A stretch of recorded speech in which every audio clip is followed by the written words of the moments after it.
ಪ್ರಾದೇಶಿಕ ಜನಪದ ಕಥೆಗಳ ಪ್ರಕಾರ ರಾಮ ಹಾಗೂ ಸೀತೆಯೊಂದಿಗೆ ಅರಣ್ಯವಾಸಕ್ಕೆ ಹೋಗುವಾಗ ಲಕ್ಷ್ಮಣನು ಒಂದು ಮಹಾನ್ ವ್ರತ ಮಾಡಿದ್ದ. ಅವನು ಹಗಲು ರಾತ್ರಿ ಅವರ ರಕ್ಷಣೆಗೆ ನಿದ್ರೆಯಿಲ್ಲದೆ ಎಚ್ಚರದಿಂದ ಇರಬೇಕೆಂದು. ನಿದ್ರಾದೇವಿಯ ಆಶೀರ್ವಾದ. ಈ ಕಾರಣದಿಂದ ಲಕ್ಷ್ಮಣನು ನಿದ್ರಾದೇವಿಯನ್ನು ಪ್ರಾರ್ಥಿಸಿದನು.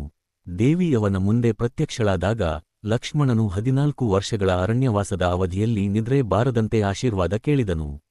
ಆದರೆ ನಿದ್ರಾದೇವಿ ಹೇಳಿದರು, ನಿನ್ನ ನಿದ್ರೆ ಹೋದರೆ ಅದು ಅಂತರಿಕ್ಷದಲ್ಲಿ ಅಳಿದು ಹೋಗುವುದಿಲ್ಲ, ಯಾರಾದರೂ ಅದನ್ನು ಅನುಭವಿಸಲೇಬೇಕು. ಅದಕ್ಕೆ ಲಕ್ಷ್ಮಣನು ಹೇಳಿದರು, ನನ್ನ ನಿದ್ರೆಯನ್ನು ನನ್ನ ಪತ್ನಿ ಊರ್ಮಿಳೆಯ ಬಳಿ ನೀಡು. ನಿದ್ರಾದೇವಿ ಅವನ ಮಾತು ಒಪ್ಪಿಕೊಂಡಳು. ಹೀಗಾಗಿ ಮುಂದಿನ 14 ವರ್ಷಗಳ ಕಾಲ ಊರ್ಮಿಳೆ ಅಯೋಧ್ಯೆಯಲ್ಲಿ ನಿದ್ರೆಯಲ್ಲಿಯೇ ಇತ್ತು.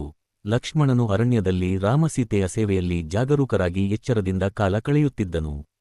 ಊರ್ಮಿಳೆ ತನ್ನ ಪತಿಯ ನಿದ್ರೆಯ ಭಾರವನ್ನು ಹೊತ್ತುಕೊಂಡು ಅಪ್ರತಿಮ ತ್ಯಾಗದ ಸಂಕೇತಳಾದಳು. ಈ ಕಥೆ ವಾಲ್ಮೀಕಿ ರಾಮಾಯಣದಲ್ಲಿ ಅಥವಾ ಪ್ರಮುಖ ಪುರಾಣಗಳಲ್ಲಿ ಕಾಣಿಸದು. ಆದರೆ ಈ ಜನಪದ ಕಥೆ ಊರ್ಮಿಳೆಯನ್ನು ಮರೆತ ಪಾತ್ರದಿಂದ ಮೌನ ನಾಯಕಿಯಾಗಿ ಪರಿವರ್ತಿಸುತ್ತದೆ.